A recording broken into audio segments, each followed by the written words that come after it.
Ladies and gentlemen, we're about to get started here. If we could settle down, we'll put a page out there if anyone wishes to speak. That'll help us keep in order. I always try to keep the floor open. We don't necessarily cut it off if you don't sign up, but we do want to honor the order and keep in mind how many speakers we have. We're working on that. Okay, so I got to admit, I've never been up here when the phone rang. It's Grady Health Systems. We're going to take the call.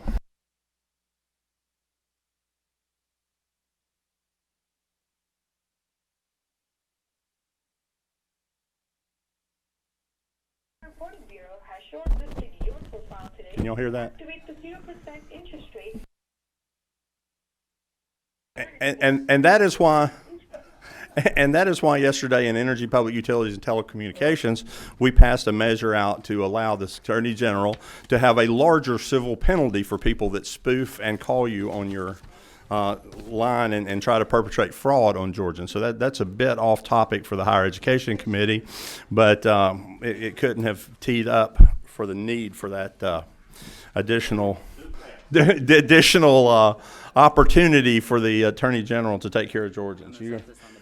We're going to set that. We're going to set the sign-up sheet on the back table. Again, if you would like to do that to get your place in line, but we will try to keep the floor open. Thank everyone for coming. We're a little bit late this afternoon, but we had the State of Judiciary this morning, and it caused us to run a little bit later in session. We have two items before us that we'll get to today, HB 736 and HB 840.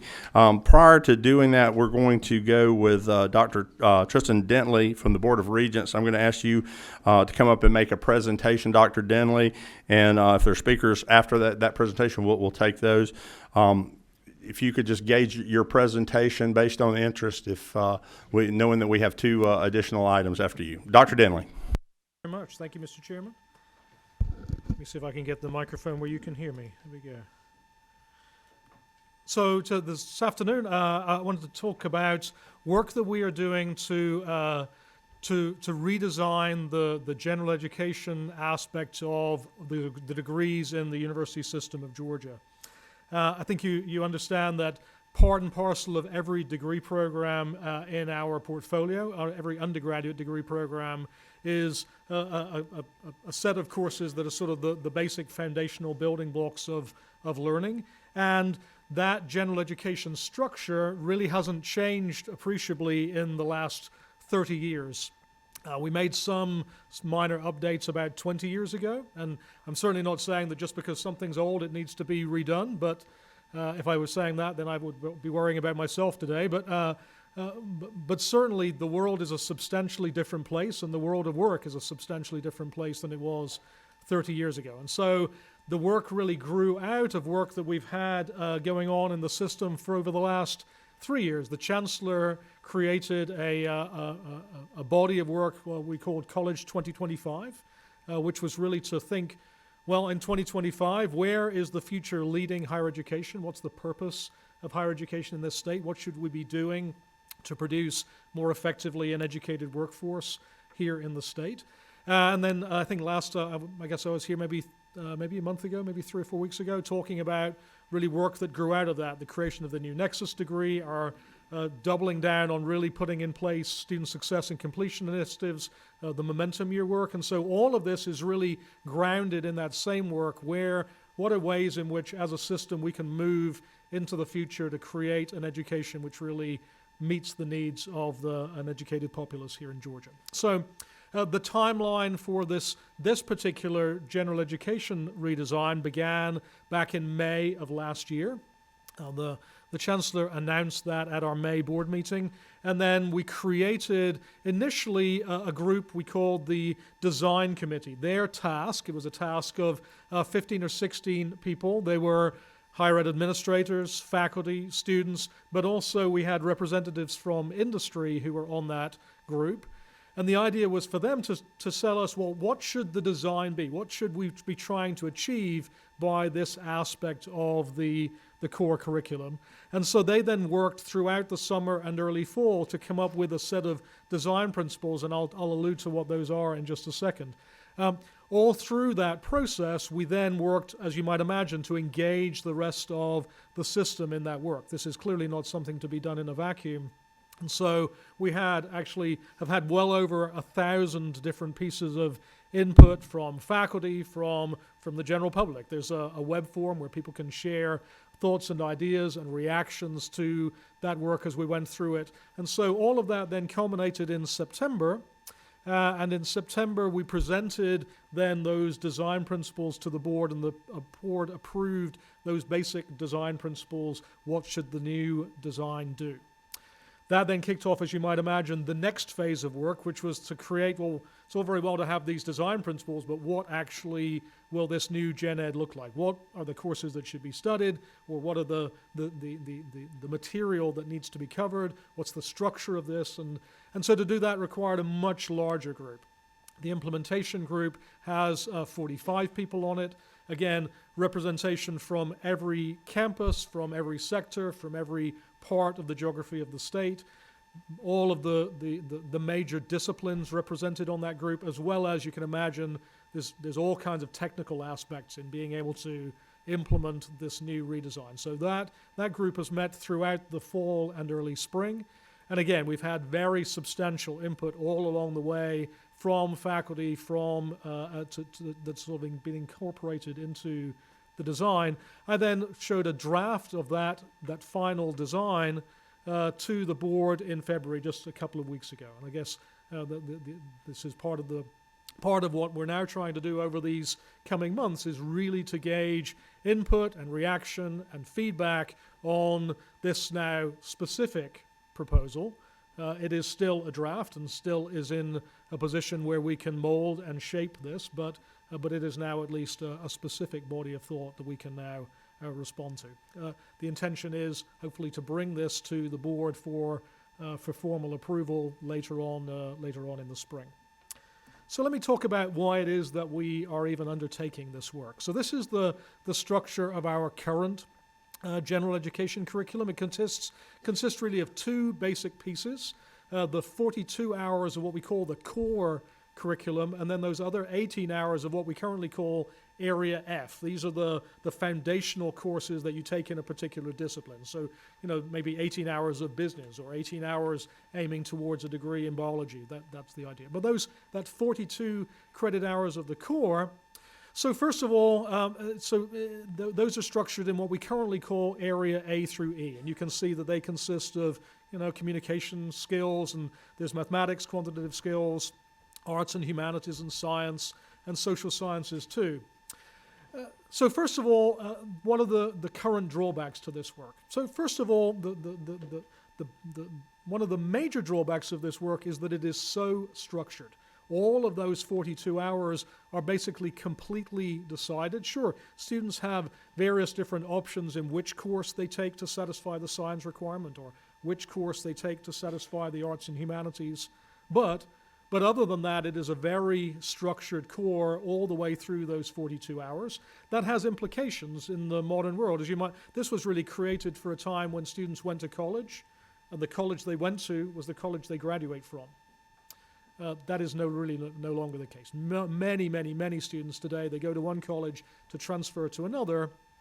Having such a structured core has significant implications when it comes to that transfer. Even if we honor all of that transfer credit, and we are committed to making 60 transferable hours across our system, you might imagine when you move from one place to another, things sometimes don't quite gel. So that rigid structure is an important piece.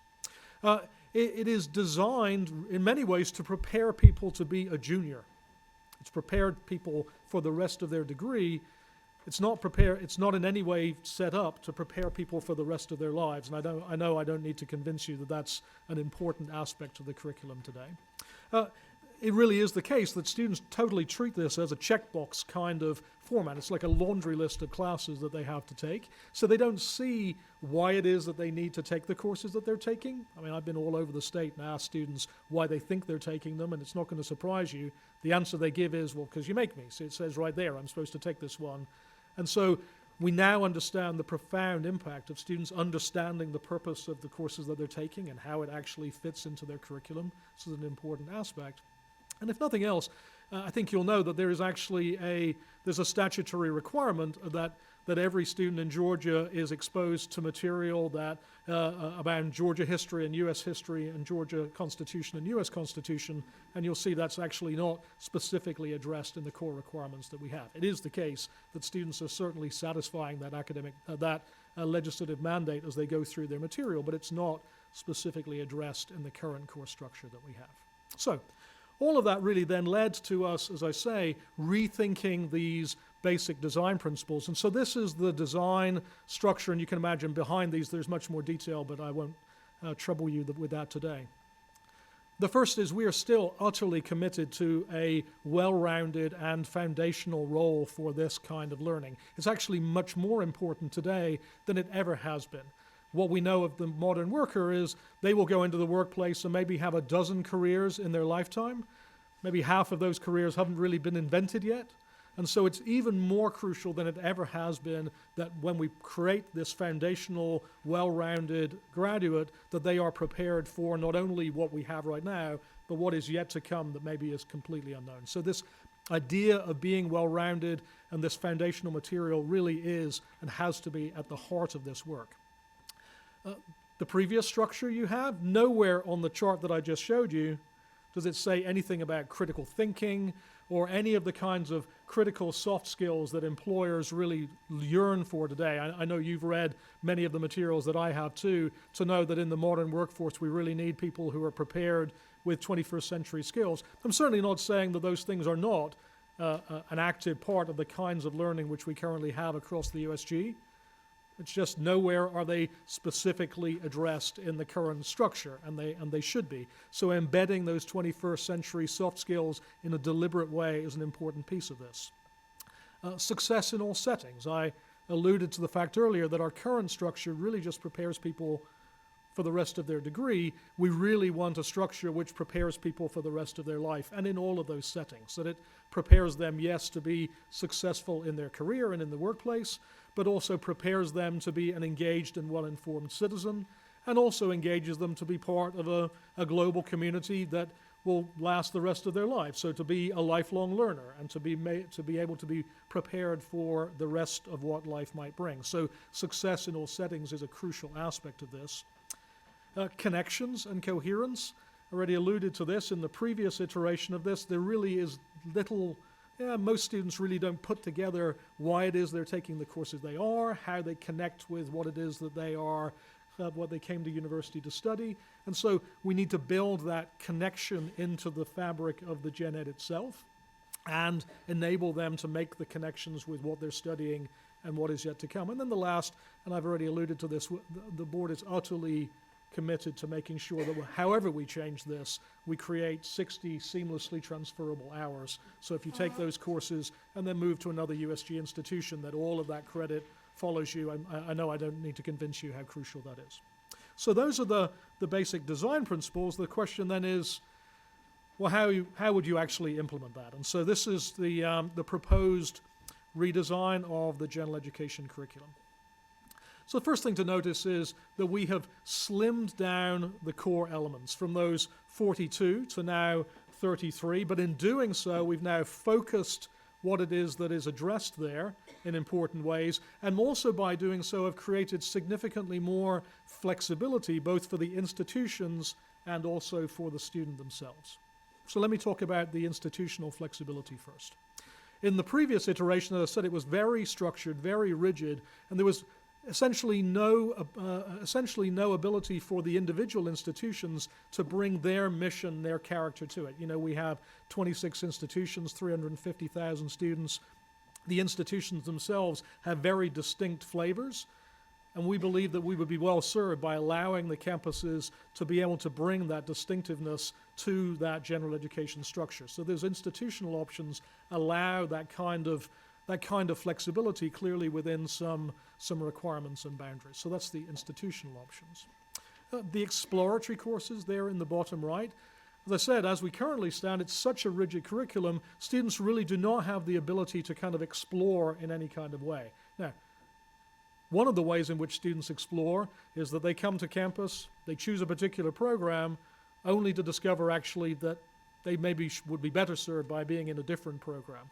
The rigidity of what we currently have means that when they do that, it often is the case that they end up having to take more courses than they otherwise might. That adds time, that adds expense.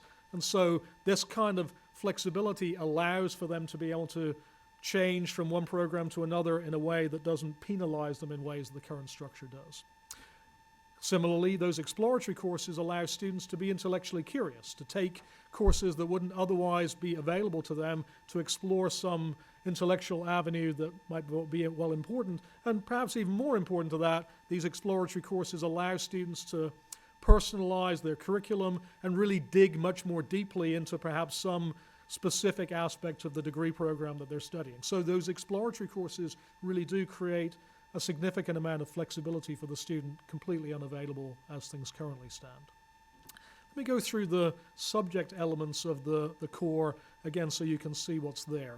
As we currently do, we have courses in arts and humanities and mathematics and science and social sciences. You'll see now that purple square, which is now a specific addressing of the history and government requirement that's enshrined in Georgia statute. As I say, that wasn't specifically addressed in the structure that we currently have, and so is now specifically addressed in the proposed structure. New additions and slight changes from what we currently have. We've now added a new course in digital and data, or a new learning requirement in digital and data fluency. So this is now requiring students to take some course that addresses, well, as the name suggests, some interaction with, well, the technology of the modern world. We really believe that today, the modern, somebody being in the modern workforce, very difficult to find a job that doesn't have some interaction with either technology or data or both. And so to prepare people for the modern world, this is a new important aspect. Also, if you, I know I don't need to persuade you, modern employers really want students to be able to communicate effectively, both in a written format and in an oral format. And so we've added a new requirement in oral communication. This is not just public speaking. We envisage this requirement to not only train people to speak in a public sector, but also to work well in a team, right? To be part of some group who are trying to tackle some kind of a problem. It's exactly what we know modern employers want to have of a modern educated person. And then lastly, written communication. In the current structure, we have a requirement for 2 semesters of written communication, English 1101 and 1102. We will still be requiring 2 semesters of written communication. The change is that the second semester will now be tailored to that specific student's genre or discipline, right? So what we want is not only to make sure that people know how to write, but that they actually know how to write within the genre of their training. So hopefully that makes some sense. So round that all together then with the remainder of those 18 credit hours in the field of study courses, and we have 60 transferable hours of that new general education core.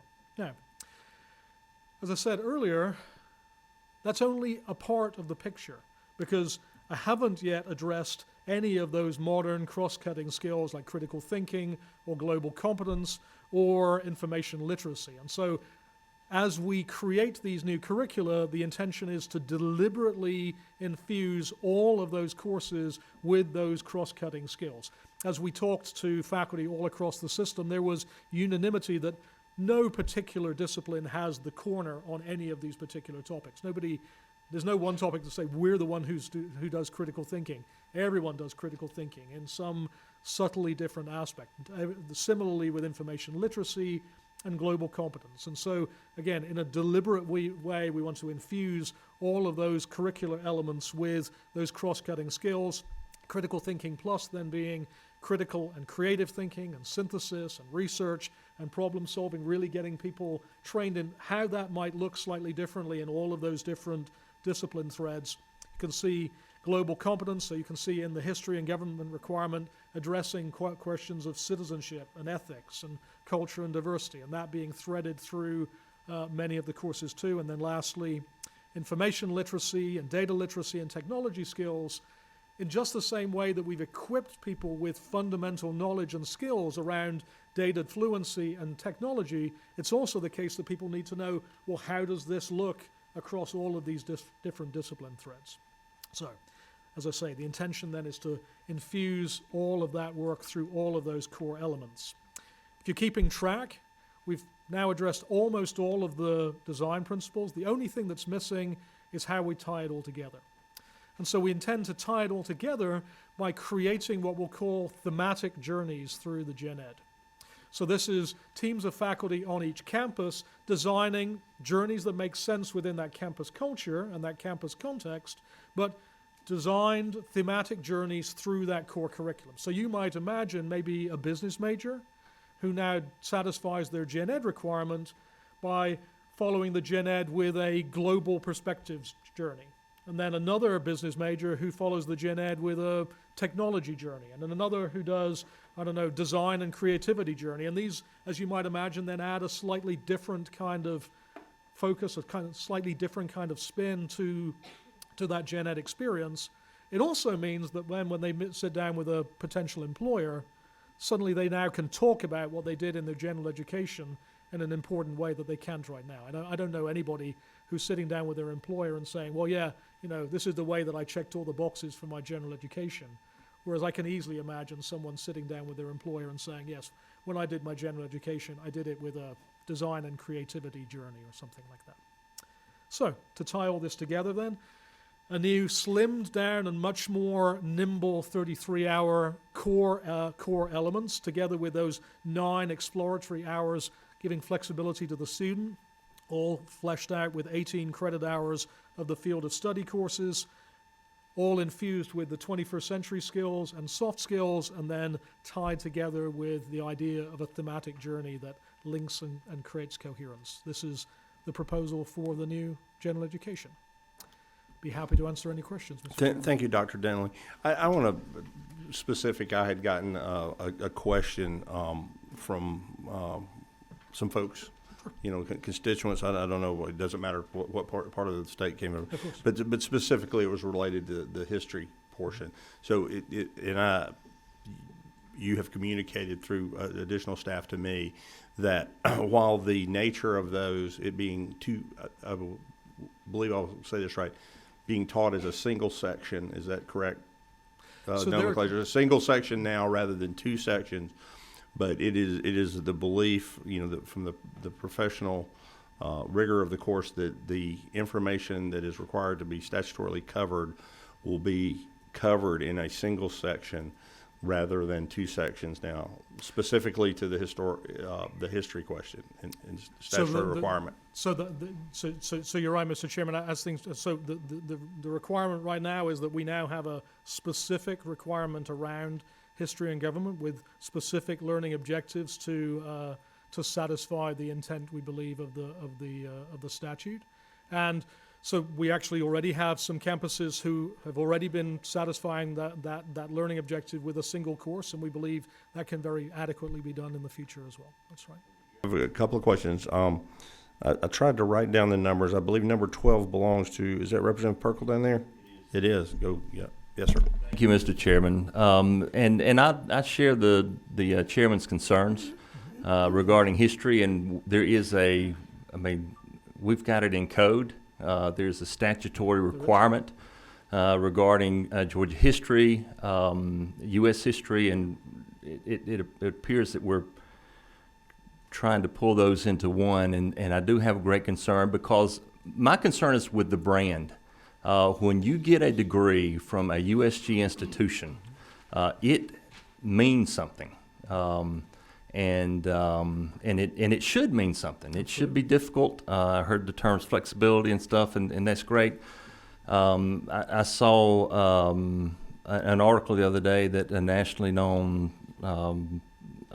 person conflated the great economists, John Maynard Keynes and Milton Friedman, and kind of Milton Keynes came out, and they could not be any further from each other. And Milton Keynes is in fact a city in England. And it is, and so I'm concerned that we, in our rush to make it flexible, that students are after a degree.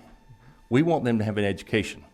And students, much like water flowing downhill, are going to find the path of least resistance. And they're going to find the ways to get that degree that is their ultimate goal without the trouble. And I'm troubled with science. What you put up there, I didn't see a lab. It showed 3 hours, and I know you've got to have more than 3 to get a lab in. That greatly concerns me. I want to make sure that we're protecting our brand, that we turn out a student that we are proud to graduate from the USG. And I want to make sure that any changes that are made reflect the dollar commitment that we have made in this body to the institutions, and that when they get their degree, it will mean something in the marketplace. Well, this is something that we absolutely share. I think, in my title is Chief Academic Officer of the system, and I absolutely am committed to making sure that the education that these students receive is every bit as rigorous as ever. As you say, this is, during this time of reaction, we are getting significant amounts of feedback from faculty across the system, and there are certainly differing opinions as to how many courses are the right numbers of courses in each of these threads. I actually made a short video of a presentation quite similar to the one that I've done today. It's been viewed by, I think, more than 3,500 faculty over the last couple of weeks. So there is a substantial amount of engagement in this, and we are receiving that feedback, and we'll make adjustments to the number of hours that are in each particular discipline thread in ways that we can assure ourselves, as you say, of the rigorous nature of the coursework that students take, and also to make sure that when a student graduates from a Georgia school, that Georgia brand means something. We're absolutely committed to that. Thank you. Let me, if I can, just because we have two measures here, I let Representative Perkle get a bit far afield with making. We want to be interactive here, but I believe you said this is not yet coming before the board. It's going to come before the board at what time? So we hope in April. Okay, the April meeting. So what I'd like to do, and Dr. Clark has a question I'll go to next, is to ask the gentleman a question. If we have additional input that we'd like to give him individually, I'd like us to do that. We can invite you back. Sure. But in the interest of, we have two representatives that have measures that want to come before us. Understood. If we have a question or something you'd like him to work on to provide back to us, to question him, that let's do that at this point, just from a time perspective. Yes, and then we'll invite him back for a more interactive discussion. Dr. Clark. Thank you, Mr. Chair. Welcome, and thank you for coming in. I, as a professor in the classroom, I always am a little concerned when you have the same number of learning objectives but less hours to teach them. Sure. And so in the interest of time, I won't belabor the point, but I would love to just kind of discuss how this new plan could become burdensome to both the instructors as well as students who may have thought they had a little bit more time to learn, a certain number of learning objectives. Yeah, and happy to have that conversation. As the way in which we've tried to address those kind of cross-cutting threads is that they kind of work with the grain, if you will. That we believe that in many of those courses, ideas of critical thinking or global competence are already being addressed. It's a silent being addressing right now as we're sort of bringing that to the fore and making it intentional. But we share your concern about overburdening what happens in the classroom. We'll have an inferior kind of educational experience, not a better one, if we're not careful in that way. Thank you. Thank you, Dr. Denley. I don't see any further questions, and so we'll at this time thank you for coming, Mr. and Chairman. we'll give you ample feedback from the committee, either Appreciate it. directly. Feel free to get information in writing to Dr. Denley directly, or if you wish to pass it through our staff, we'll get it to you. Thank you very much. Thank you. Moving on in the agenda this afternoon is Representative Belton. If you'd like to come forward and share with us the new bill, HB 736, you should have in your packet, LC 490171S. We're going to look at this again, committee members. This is the second time we've seen this bill, but it is different and involves a number of different changes. So we will not be taking action on it today. I would not want you to ask me to look at a multi-page bill. It's just a short period of time and render judgment on it this afternoon, but we will take it under advisement from Representative Belton and meet back on it next week. So this is a continued hearing on HB 736 LC 490171S. Representative Belton. Thank you, Mr. Chairman. And I also want to shout out for the USG system. They're cooperating a lot with our military recruiters, and they have some of the most military-friendly schools in Georgia. Colleges are actually by our USG, and I just want to give a shout out to them. Thank you for hearing this, Mr. Chairman and the committee. I appreciate your patience with this. I want to say a special thank you to you told me to get together a small group of folks to talk about this bill. A special thank you to Representative Marcus Wiedauer, Representative Jasmine Clark, and Angelica Kosha for helping me perfect this bill, and also a thank you for Mr. Walker. This bill started as a 1.5 page, and now it's up to 6 pages. You're not necessarily going in the right direction. No, sir. But, I usually try to go the other direction. I also want to say thank you to my aide, Kelsey Hernandez, is back here somewhere, who did a lot of research on this. So the committee asked me a lot of good questions. I appreciate that. It turns out that doing the research, most states do something like this. 46 states have some sort of loan forgiveness program. Most states average about $3,000 a year for these programs. These programs include stuff like veterinarians. Believe it or not, Georgia has a veterinarian loan forgiveness program. Who knew? Doctors, lawyers, and most states do these things for teachers. There's been 43 studies done about these sorts of programs for education, and the studies show that it works, that most times when 90% of the teachers who go to these kind of schools actually stay in those schools for 5 years. And it especially attracts minority teachers. I was a school board member in Morgan County. We had a hard time hiring minority teachers because there just weren't a lot of applicants, honestly. So especially these rural areas. So it helps attract minority teachers, especially, as we found. And again, this is not my idea. This was Chairman Amy Carter, when she was a representative, had an education reform commission of 70 different educators, and this is one of the ideas that they proposed. And again, I want to say this, stress that we don't have too many teachers in Georgia. We have too few. 3,112 positions went unfilled last year. Many of them most of them actually were in these rural areas. And so I put together a little spreadsheet here, a little one-pager. I wanted to go to the middle of it. It says loan forgiveness program. So what I'm doing, I hit the highlights now and then go through the bill systematically so you'll understand what we're doing. Again, it applies to the lowest performing. So there's the turnaround eligible, that's about 100 schools, plus the most rural schools. So that's the universe we're looking at, about 325 schools. We're going to ask the Department of Education every year to narrow that 325 schools to 100 schools, to narrow it down to the 100 most needy, not necessarily most poor, but the ones that need the teachers the most, that have the most vacancies. The Department of Education do that yearly. The local school boards will select what kind of teachers they want. They want a young teacher, they want an old teacher, they want an experienced teacher, they want a new teacher. This local school boards will decide what kind of teachers they want. GOSA will monitor the progress. They'll do a yearly report to make sure this is actually working. It's kind of like a pilot program here. We're going to try to pay the teacher $3,000 a year for 5 years maximum. That's $15,000 per teacher. We're going to require the teachers teach for 5 years in that school that they end up going to.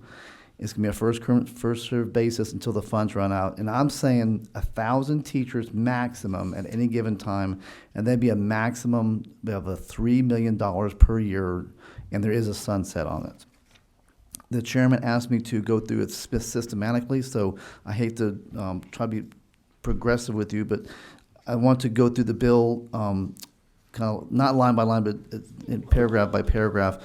Going to line. Representative, just in the interest of time, since we're going to hear this. Yes.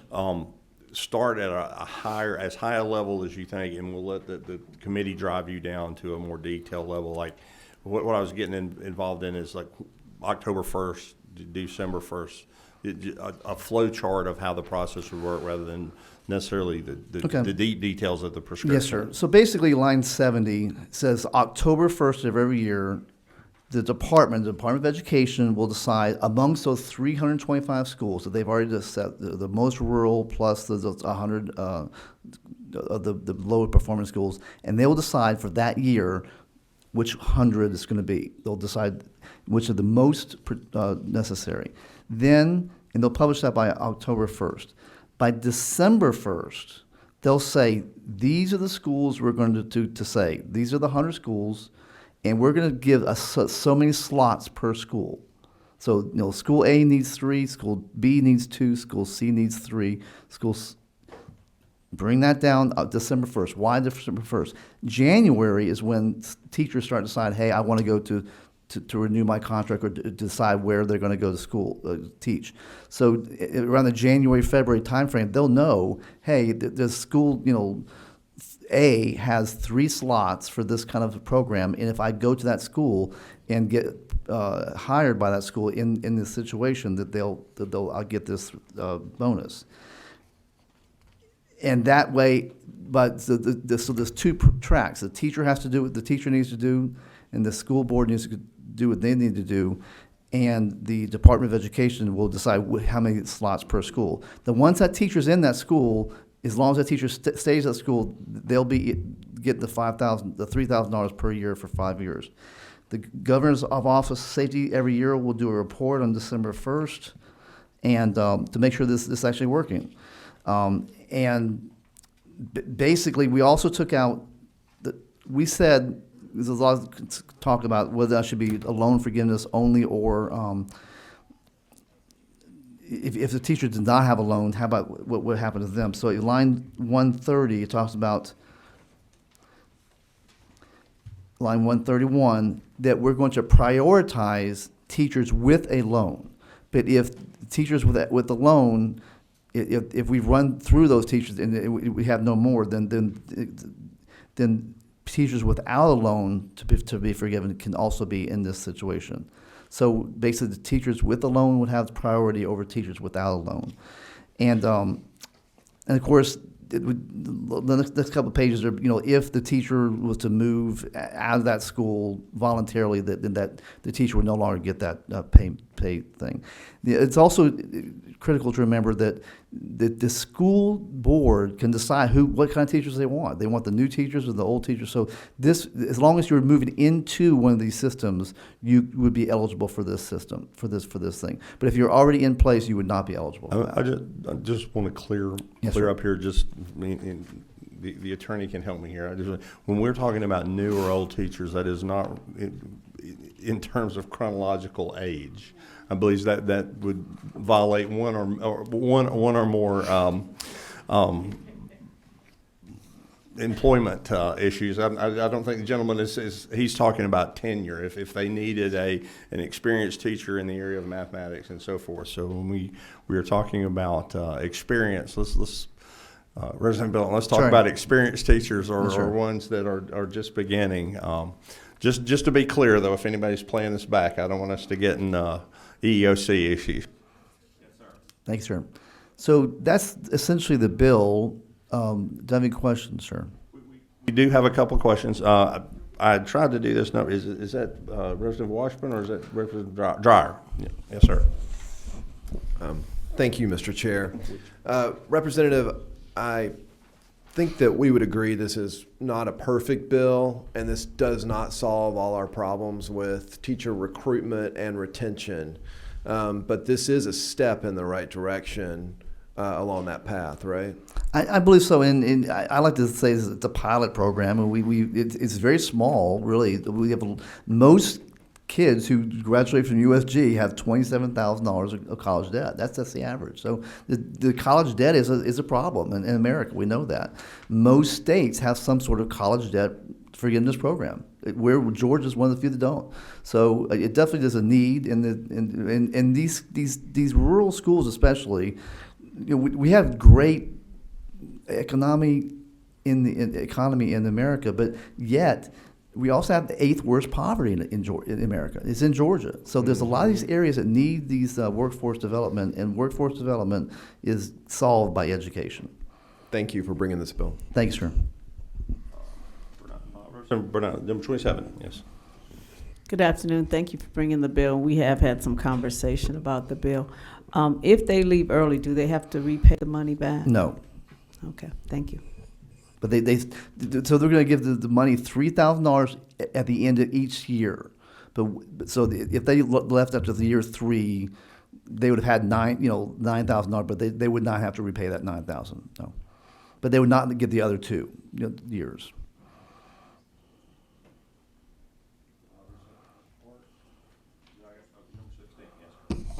Thank you, Representative Bolton. I agree with my colleagues. I think the intent of the bill is fantastic, so thank you for bringing the bill.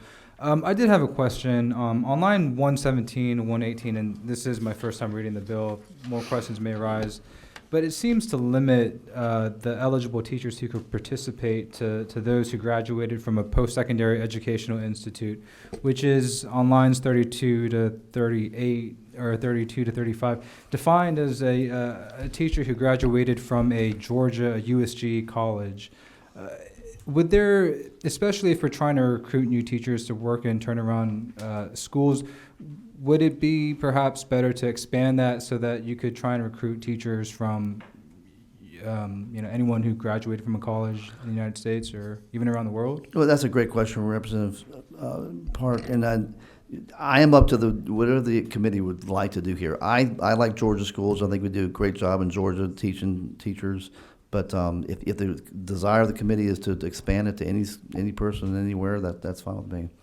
Thank you. And just so for clarification, would it be that the teacher has to work 5 years and then be eligible to receive, or each year they're there, they receive at the end of the year they receive that $3,000. Okay. But the requirement is to sign a contract for the 5 to agree to work for 5 years at that school. Okay. And another thing is, if the school was to get off the list, that as long as that teacher stayed at that school, they would still be under the program. So is there any concerns in regards to if funding is no longer available? I'm just concerned with, I would not want there to be a situation where we're incentivizing teachers to work and turn around schools and the state no longer being able to keep its promise to these teachers. Well, there is this clause in here that this is subject to appropriations, ability. So that is going to be an issue, and this is going to be a tough year to get this done. But I just think, if nothing else, we should start the conversation that we need to get this done. I have 2 more questions, and to Representative Park's question. I think the committee, and I would like everyone to look at this, is is this a recruitment tool or a loan repayment tool? Because I'm going to go back to my preference is, if this is a recruitment tool, that we provide the funds and let the school systems decide who they wish to hire, whether they have a loan or not. But I understand the gentleman, so keep that in mind. And then, at the risk of getting out over my skis, as one of 180 legislators, and while I do sit on appropriations and Ways and Means, I speak for myself alone when I say this. If this committee feels strongly about this bill and we can perfect this bill right, I suggest we look at making this a tax credit for these teachers. And now, make no mistake, when we do tax credits around the state, they are a tax. We have a committee now in Ways and Means, a tax expenditure committee, because if one gives a tax credit, that is the same as spending money. But that is a way that I could speak to, if we get this correct, if we like this. Now, Representative Cardin, I'm going to ask you what you're talking about. But she may be laughing like, good luck at the chairman getting this done. But if we get this in a position whereby the operations work with the Department of Education, and we are using this as a facility, I would be willing, on behalf of members of this committee, to along with you and Representative Melton, to speak to the appropriations chair, to speak to the Ways and Means chair, to speak to leadership on both sides of the aisle, and see if we believe this policy enough to fund it through a tax credit payable to the teacher, not toward education, which could in fact be, as valuable and maybe more so in the form of a credit as it would be, as a salary. So things to keep in mind as we're looking forward. The next in line was number 25, but I'm going to go to Representative Gardner to see how far over my skis she thinks I was. Well, I think the tax credit's a fine idea, but I was thinking about the tax bracket that I was in when I was a teacher. And I'm not sure I would have noticed too much of a tax credit because I wasn't paying very many taxes. But And the lady, raises a good question, and this Yeah. again is me getting out a bit in a single member of the state legislature, but if we chose to do that, we're doing this in lieu of a salary. So I would suggest that we're trying to pay them a bonus to come, that this could be a refundable tax credit for a teacher. So I'm not in any way, opposed, shape, or yeah. form trying to short a teacher would do it. If your tax liability is only $2,500, you only got that. So just understand that we would have to have agreement from Ways and Means. We'd have to have agreement for a lot of people, but that may be the way to do it, because then you would have to put the work in, and then you would apply for the credit and get that back. So and we'd need some kind of an estimate of what the impact would be too. Well, yes, ma'am. Well, I mean, I think we still go with Representative Belton's form of, you would have to apply for the position as a teacher. We approve 3 positions in your system or your school, and we would have the limit. There would be no more than this much, and if you had one of those slots, you could then hire an individual that would be have the credit available to them. So it's basically the same mechanism that the representative has, but we could fund it on the backside as a tax expenditure. Going down the line, number 25, Representative Washburn. Chairman Belton, I think it's an excellent bill, and the idea Thanks, sir. of using it to recruit good teachers to the rural schools as well as those other schools is very good. But I was thinking about it. It seems to me that there could be times that this too could be used to retain good teachers who are already there, who may be contemplating leaving.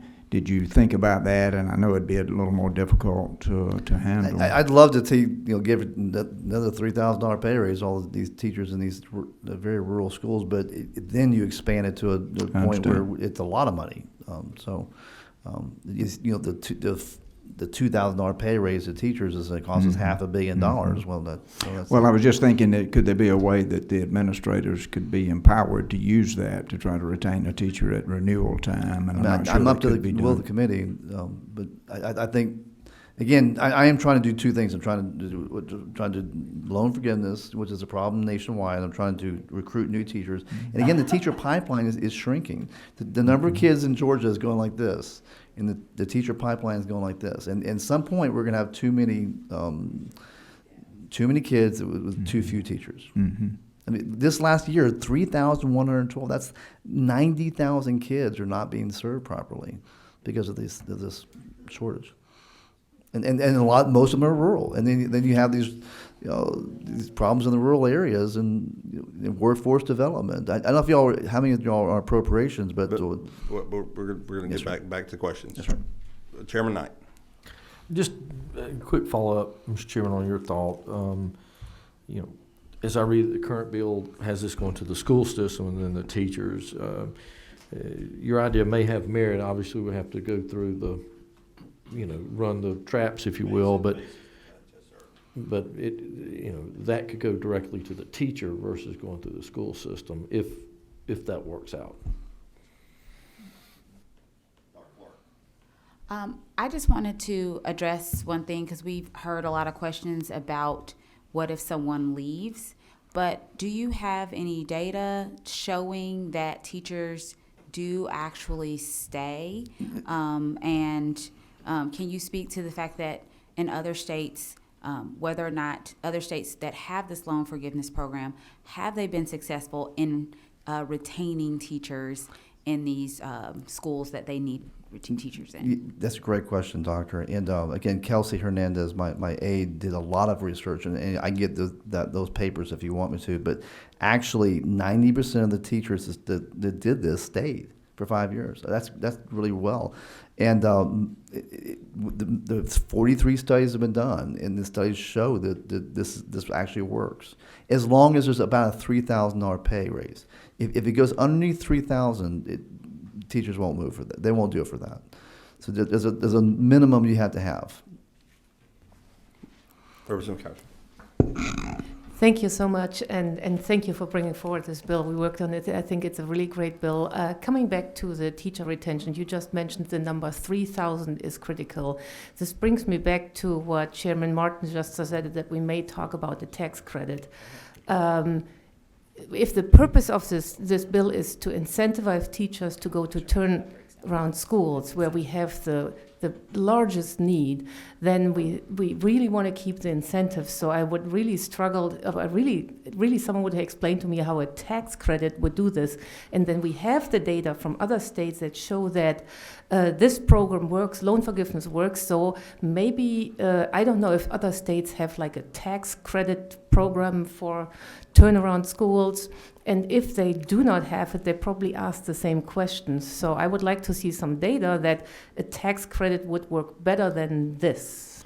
That's a fair question, Representative. I mean, I think on the Chairman Knight is a CPA, but I think one of the ways you could do it and actually get it in your paycheck if you were a teacher, you could just ramp up your dependents or the exemption, so you would actually see more money coming to you during the year, and if not but for the credit, you would owe taxes at the end of the year, but since you had the credit, you would pay that. So it could look the same if one structured it.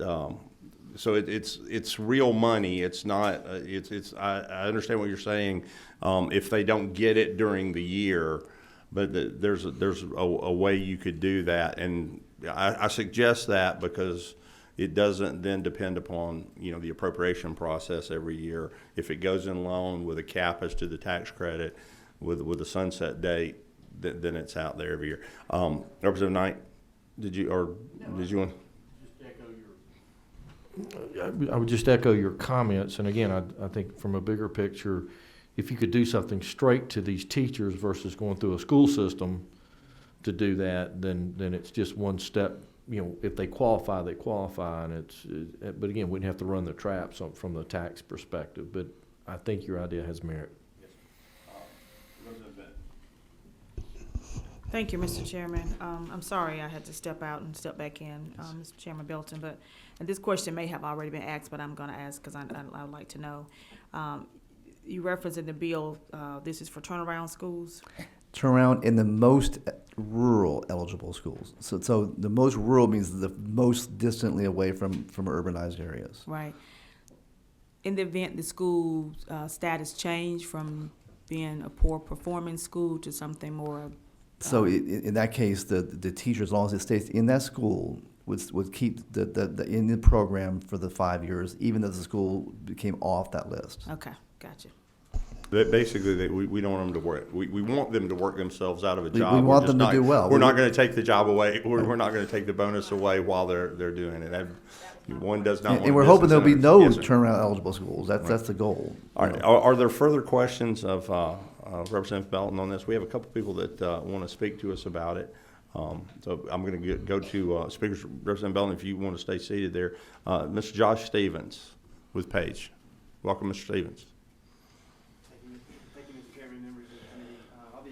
I spoke to you all the last time this bill moved through the committee. I just want to let you know that we still support the general idea behind this substitute version.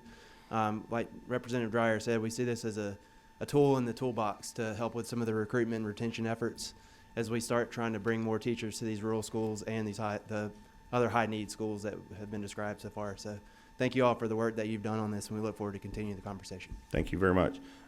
Dr. Is it Sita Cook? Dr. Cook.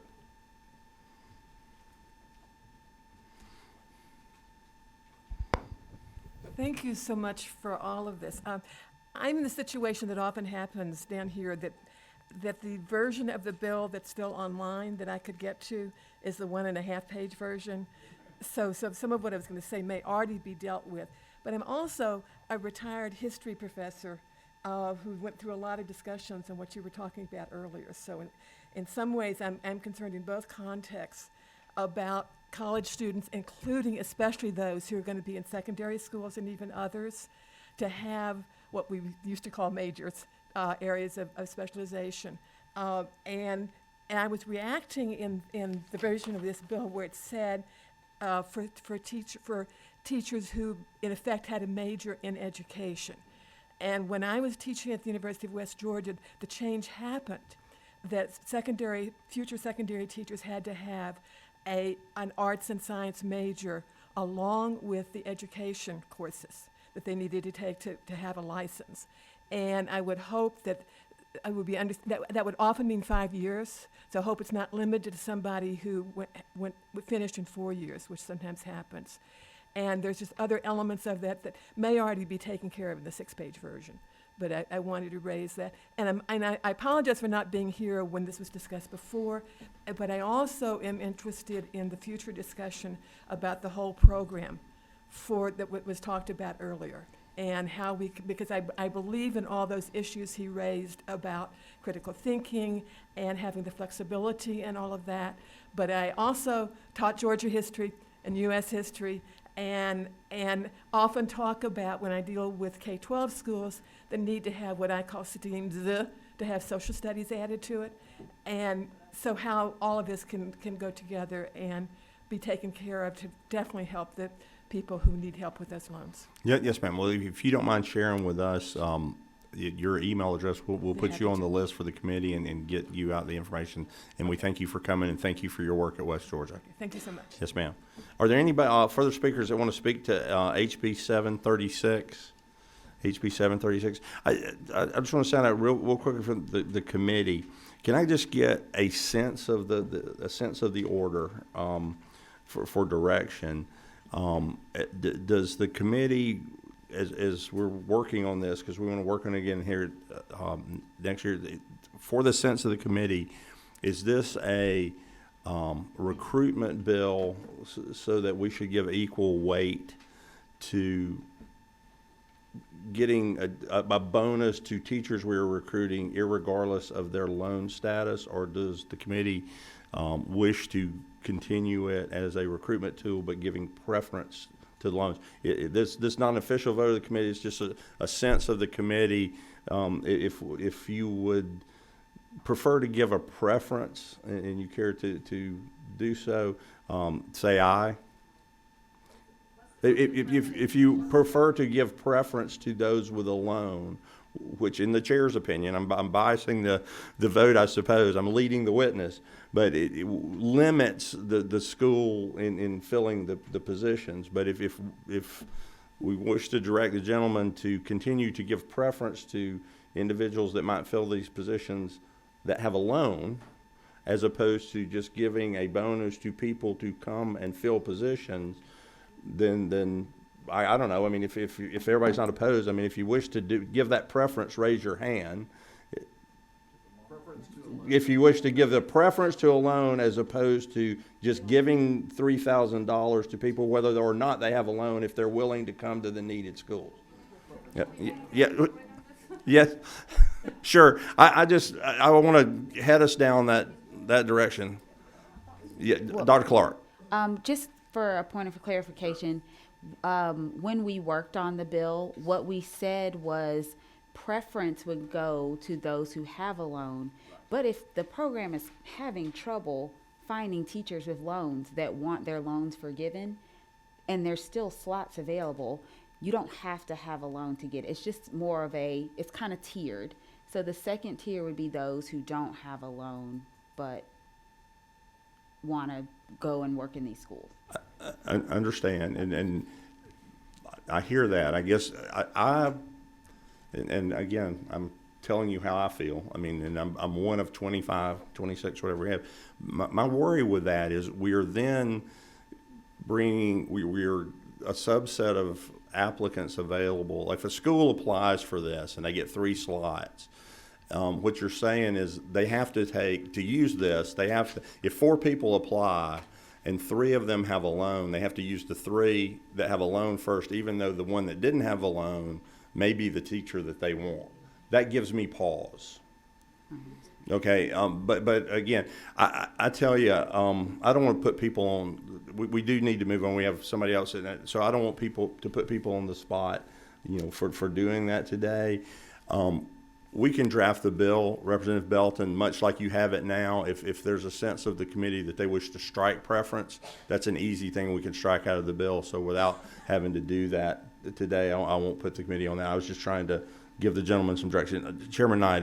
Well, thank you, Mr. Chairman. Since I'm going to lean on you to get the tax credit, since you're in the appropriations of higher ed, I'll let you have the last word. I would tend to, on your last question, I would tend to go back to you. If our objective is teachers in these turnaround schools, I would tend to think that we would not want to put any kind of barriers, because we want the right teachers to go into these turnaround schools.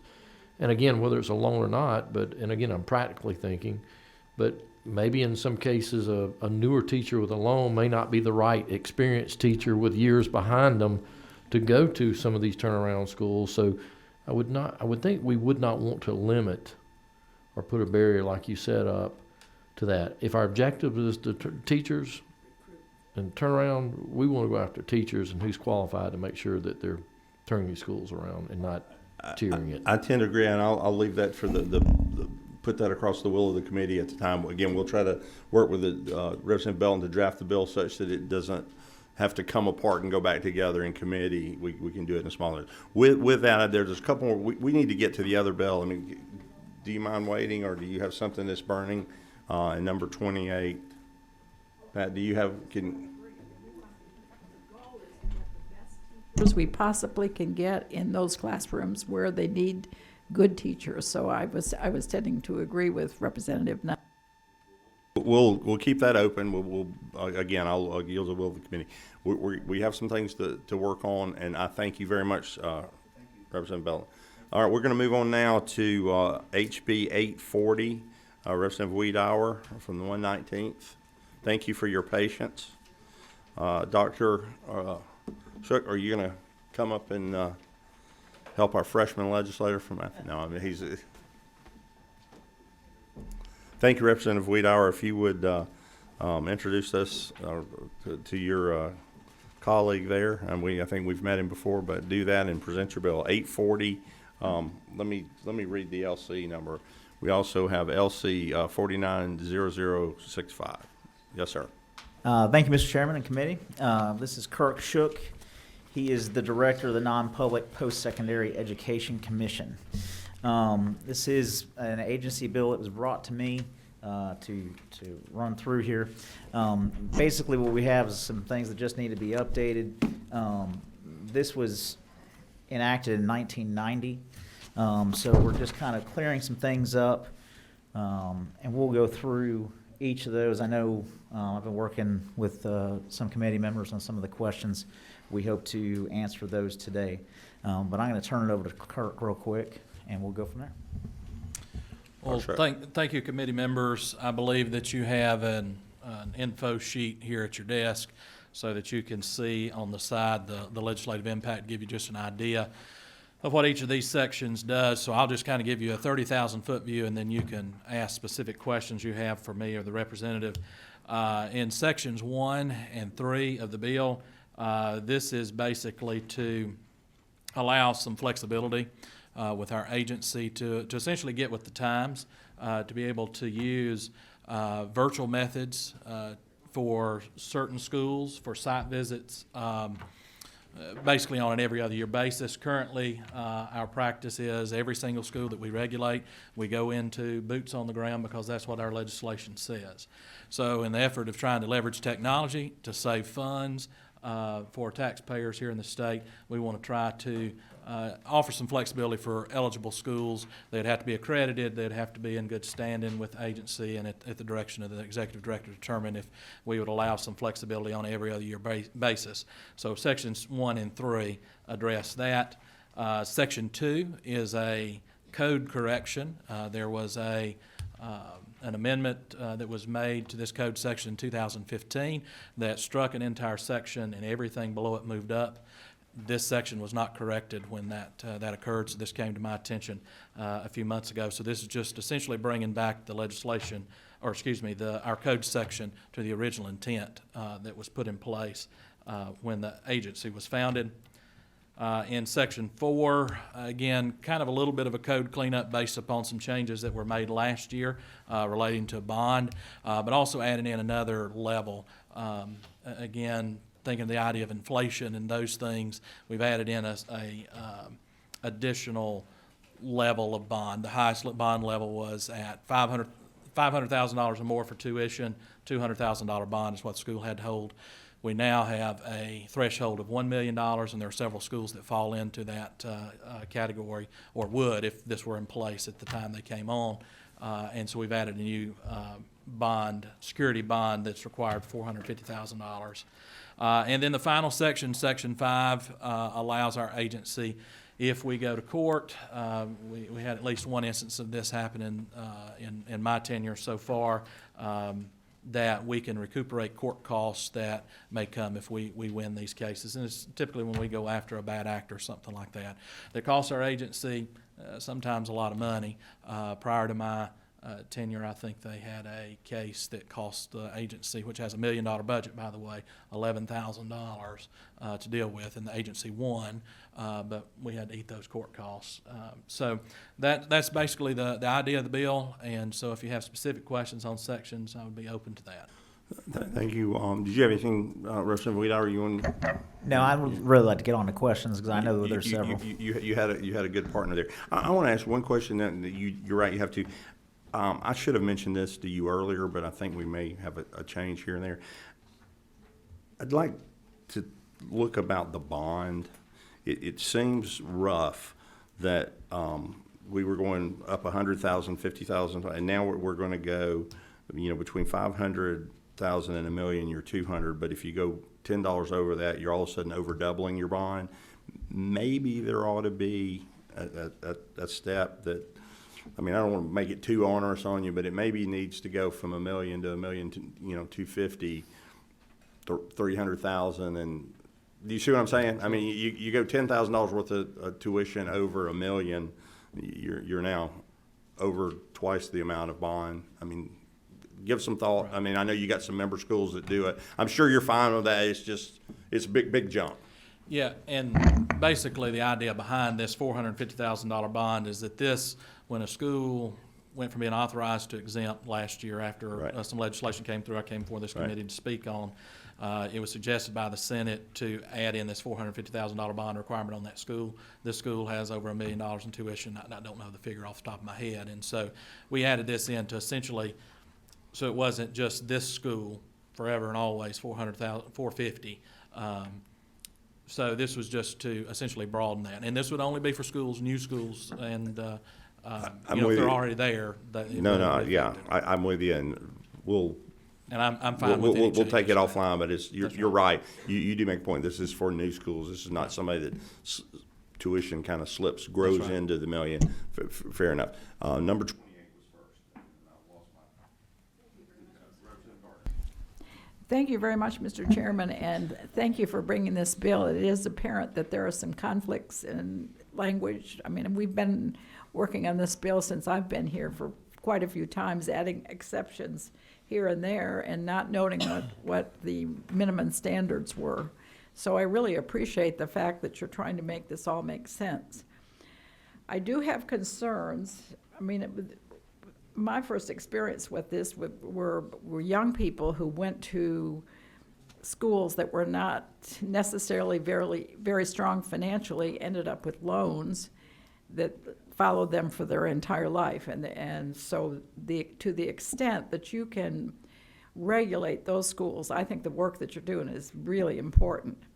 My concern and confusion is when it comes to medical schools, like Mercer Medical School or the osteopathic school. I mean, they go through so much accreditation. I mean, it's just enormous. And some of their accrediting agencies also have a requirement for agreements. If something happens to the school, they take some responsibility for covering the students and figuring out what's going to happen with those students.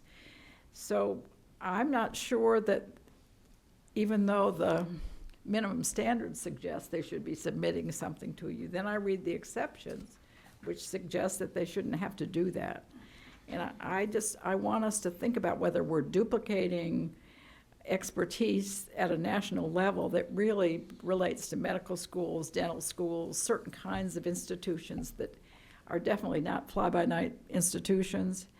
And whether I would rather have all the energy that you spend working on the schools where the students are more likely to be hurt. So I guess I'd love to talk a little bit about what is Section 2 and why you chose those particular subsections. Right. Well, thank you, Representative Gardner. Again, the original law, and that was in place up through 2015, had several code sections that it had in place that this requirement was part of it. Section 7, 10, 11, 12, and 14. And so that was the original law that was put in place. Then in 2015, there was a code section, which was subsection 11. This was in our original bill. It was our original code. It was referring to schools of paper science. Well, it was determined that the School of Paper Science, and I don't know exactly what it'd be called now, but it's on the campus of Georgia Tech. Yep. So because of that complete code section 11, was removed. And so that meant that instead of holding that section vacant when the bill came through, everything below it was you're pushed just up. renumbering? And so this is the renumbering that was not called in 2015. Okay. So the intent and actually the practice of what's happening in the agency is not changing at all. So the medical schools that you're referring to that is now in Section 13 was in Section 14 prior to the change in 2015. So the original intent was they were under there. So in practice, that's what's been done. But I understand your idea of is there duplicative efforts and those types of things. And I've had discussions with other folks about this, and it is something to consider. But from agency standpoint, we also see it that there's a state. That's the state.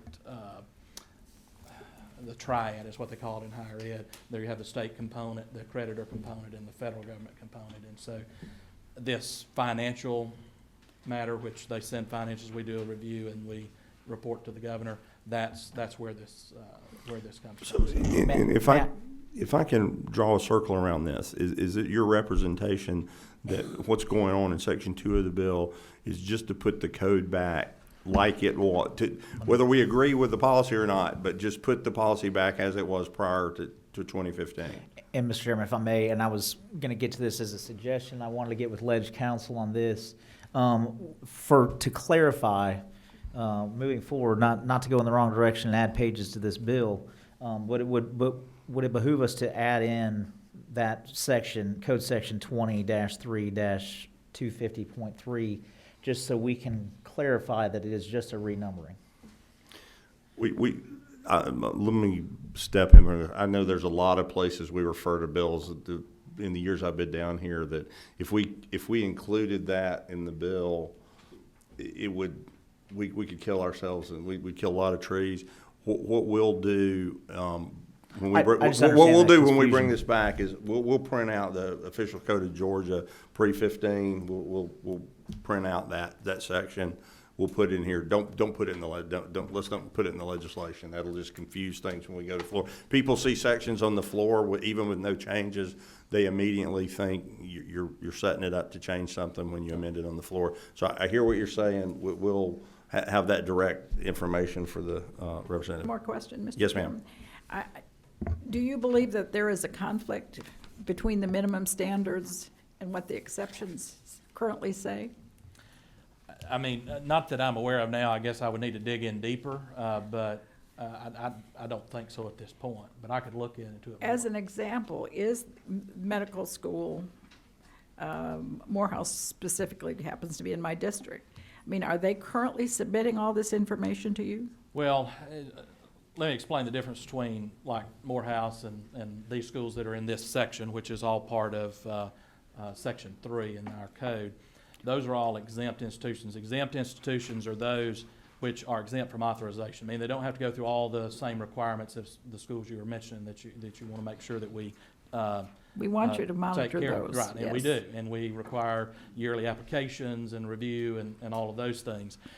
For the entities that are listed here in these subsections and the corrections that we're doing, what the law requires and what we do is we receive an audit, which we've been receiving from all of these schools since the founding.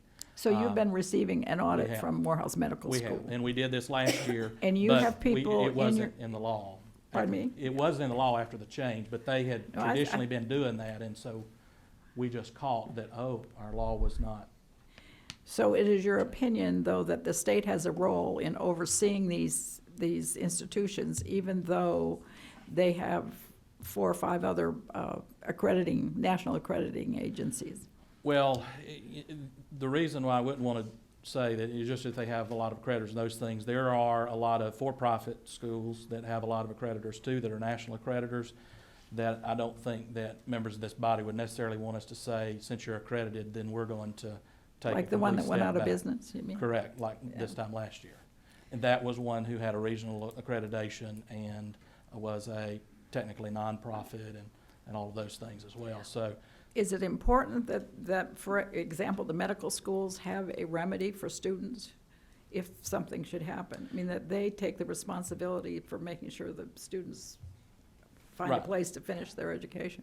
And that's part of it, and that's part of what we're here to as well, to facilitate. We did with the school that closed last year. Also part of these code sections we're not changing today, that had to be added, I think, in 2015 when this all occurred, had to do with federal laws, that we had to be there as a place where Right. we could be the repository of student complaints and those things beyond the institution. So I think that's part of this for these same institutions as well. I just worry about auditing and I having agree. to do it one way for the state and one way for the feds and one way, so. Yeah, and just, they already have an audit that's conducted. They just submit that to us. We do a review And of what that do you have in-house. people that are qualified to analyze it? Right, we have an external auditor that we hire out that handles these matters in particular and the accredited schools, because they're much more complicated, and he I would reviews think, those, and yeah. he's had about 30 years in state government and SAO and DOAS and things And like that. what is the cost to the medical school, for example? $500. And that's the maximum?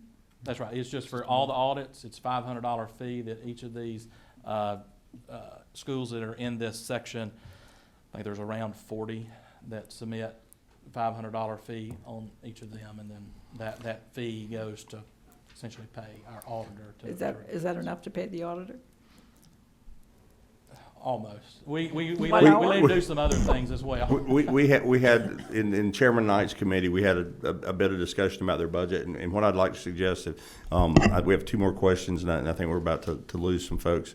Representative Gardner, if we could take the further things offline, and what I would invite Dr. Shook back is after day 28, to explain, again, there's a number of new members on the committee. Representative Gardner's been here for a minute and is very familiar with it, but if you could come back and maybe give us a more in-depth review of what you're doing to protect folks in Georgia that are making good use of many well-intentioned and schools that give great outcomes to students, but we're just making sure that they're protected with that. Representative Metz. Yeah, for clarity purposes, how are you actually defining non-public post-secondary?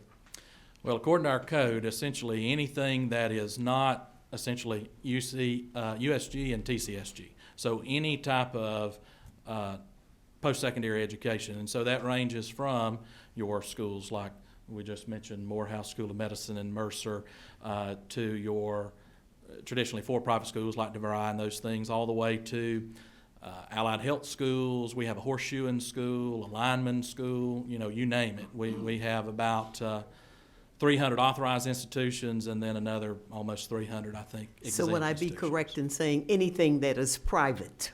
Exactly. Thank you. Yes. Thank you. Yes. Thank you. Good to see you again. Couple of questions, and again, I appreciate our conversation in the Appropriations Committee, and I think there's a great deal to do and oversee, especially of a lot of the I would say for-profit schools that are coming in fly by night, and I appreciate the protection that we're providing to Georgia citizens there.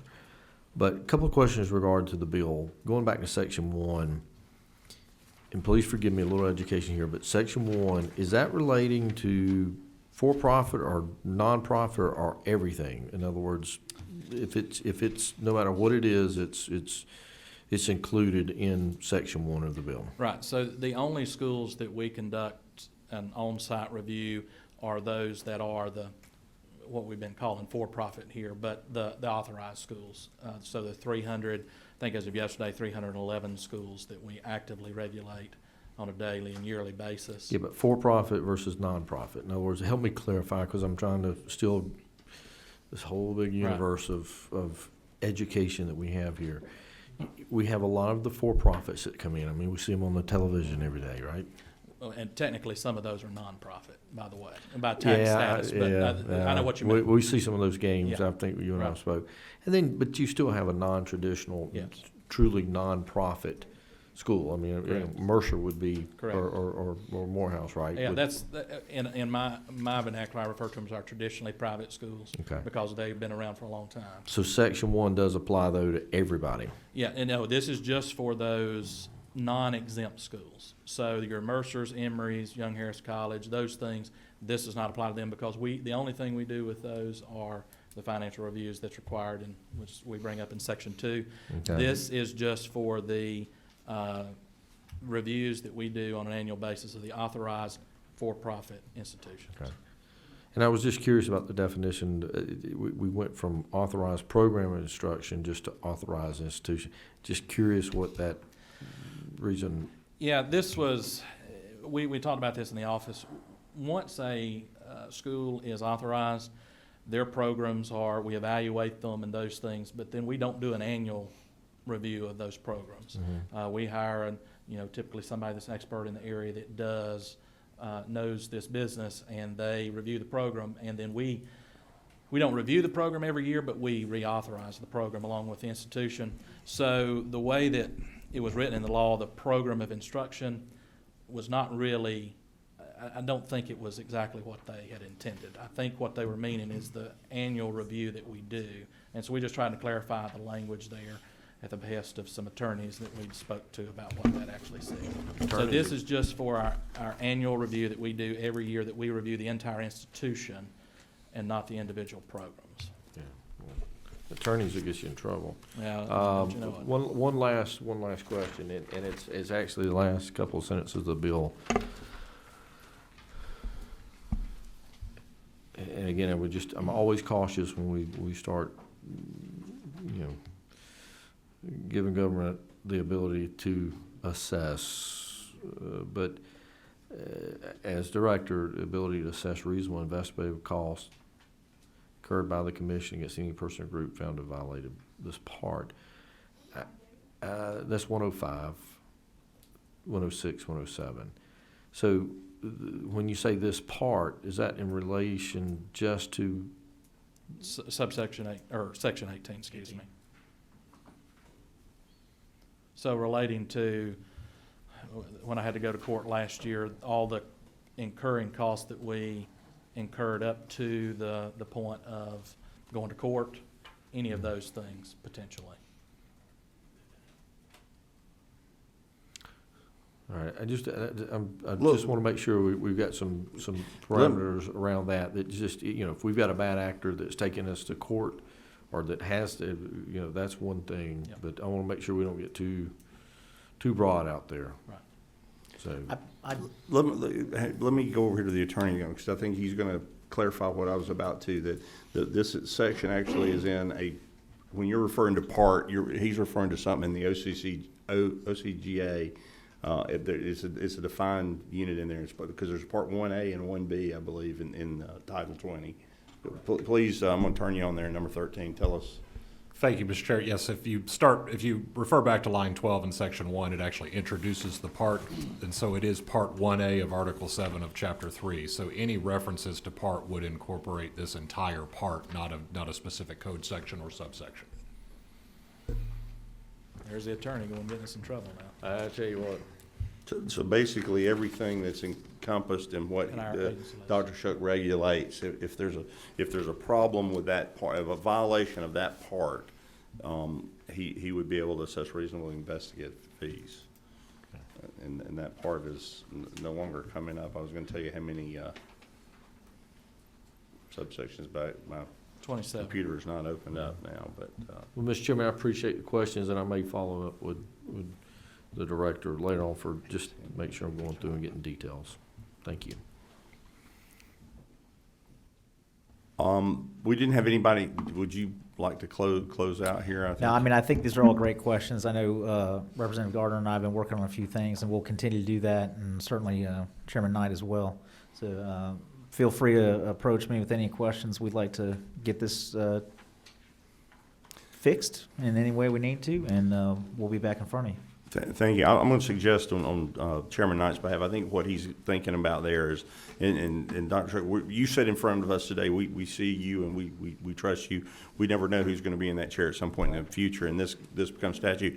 I think perhaps we'd look there. I mean, we know what you think about as you write this, access reasonable investigative costs. I think Chairman Knight would like to say, not to exceed the actual amounts plus this, or not to exceed twice the actual amount. In other words, we want you to be able to get the cost back and not leave the state taxpayer out, but somebody could sit there and your definition of reasonable and Chairman Knight's and mine might be completely different, and then you might find yourself in litigation over what reasonable is. So maybe work with the attorney and Chairman Knight on that. I think that's easy to grasp on language that fixes that. We didn't have anybody that signed up for this particular event, HB 840. Anybody wishes to speak to that after hearing the presentation of the bill? Anyone in the audience? Any members of the committee? You have a couple of announcements in your folder. Keep in mind announcements. We also will have an extra meeting next week. We will meet on Monday. You'll get advice on that. I believe it'll be in 406, and I believe it's going to be at 1 or 3. How's that? That's not even close to the right. But we're looking for a time, but there will be a higher ed meeting Monday. Monday the 2nd. I don't recall if we could get the meeting at 1 or 3. We're looking here. It's not yet on there, but you'll get an announcement on the floor and in your box before the end of the week. All right. Thank you very much. If there are no. Yeah, you have an announcement about the committee outing for the 3rd. If you would make note of that. If you could let Sarah know if you can attend, and so we can get a head count. That would be great. Hearing no further items, no further items for the committee, we'll stand adjourned without objection. I see no objection. We are adjourned.